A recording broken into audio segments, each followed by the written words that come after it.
Rasulullah SAW dalam hadis Thauban, ketika beliau ditanya tentang harta yang paling mulia ini, kita cari ini tiga. Kalau yang dikatakan tadi rumah yang luas, kemudian tetangga yang baik, kendaraan yang nyaman, itu adalah faktor-faktor pendukung kebahagiaan. Nah, sahih.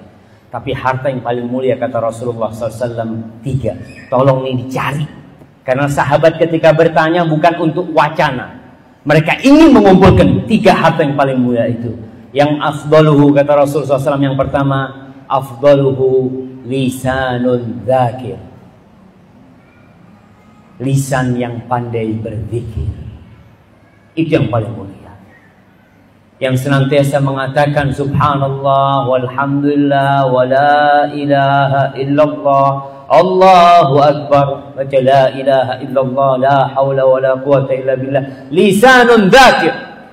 Yang kedua, wa qalbun syakir, hati yang bersyukur kepada Allah Subhanahu wa taala. Apapun yang kita miliki, kita punya rumah yang luas, kita punya mobil yang nyaman, kita punya istri yang soleha, tanpa hati yang bersyukur nggak ada artinya. Berarti ini hati yang bersyukur lebih utama dari rumah yang luas, lebih utama daripada mobil yang nyaman, dari tetangga yang baik. Dan yang ketiga kata Rasulullah SAW, wa zaujatun mu'minatun tu'inuhu ala imani. Istri yang beriman, yang membantu suaminya beriman.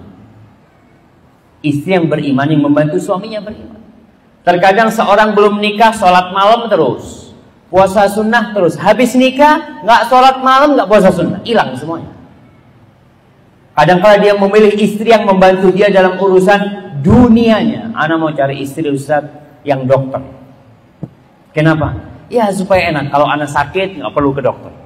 Istri ana yang meriksa ana. Subhanallah. Itu bukan harta yang mulia, tapi istri yang membantu urusan akhirat. Bukan istri yang membantu membangun rumah kita, membantu membeli mobil untuk kita, tidak. Tapi istri yang membantu untuk urusan akhirat kita. Apakah kita sudah mencarinya dan mengumpulkannya? Atau kita disibukkan dengan dunia kita?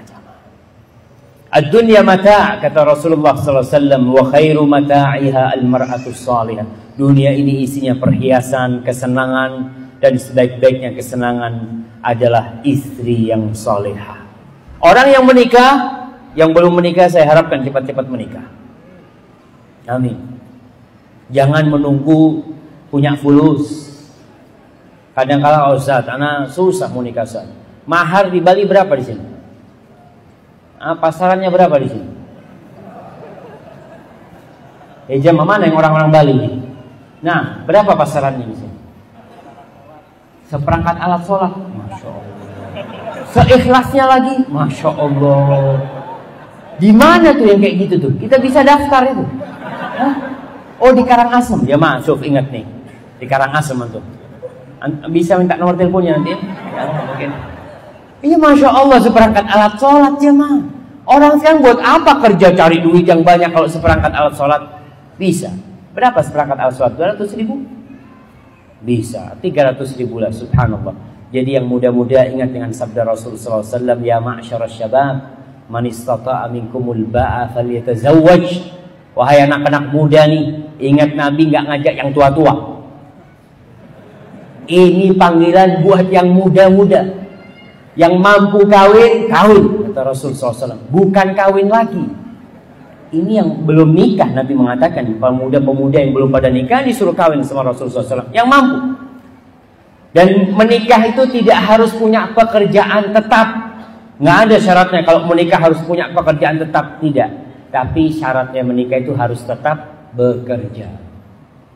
Tetap bekerja. Saya alhamdulillah mungkin ngomong sama mertuanya, berapapun bapak minta mahar, insya Allah saya kasih. 100 juta saya kasih, tapi nggak bayar sekarang. Nah, nggak apa-apa utang, mahar utang itu boleh jemaah. Bukan hanya rumah yang boleh kredit, mahar juga boleh kredit. Seperti itu. Baik, kita berbicara tentang hal itu karena memang seorang yang menikah telah disempurnakan separuh agama. Sebagaimana dalam hadis diriwayatkan Al-Hakim dan Tabrani, kata Rasulullah sallallahu alaihi wasallam, man razaqahu Allah imra'atan salihatan faqad a'anahu ala syatri dinihi falyattaqillah fi syatri tsani wa fi lafdhin faqad istakmala nisfaddin. Kata Nabi SAW, barang siapa yang diberi rizki istri yang solehah, maka Allah telah membantu dia di separuh agamanya. Manusia ini punya dua nafsu, nafsu perut dan yang di bawah perut. Dengan menikah yang di bawah perut insya Allah aman, tapi istrinya yang solehah. Di riwayat lain dikatakan dia telah menyempurnakan separuh agamanya, hendaklah bertakwa kepada Allah dalam separuh yang sisanya.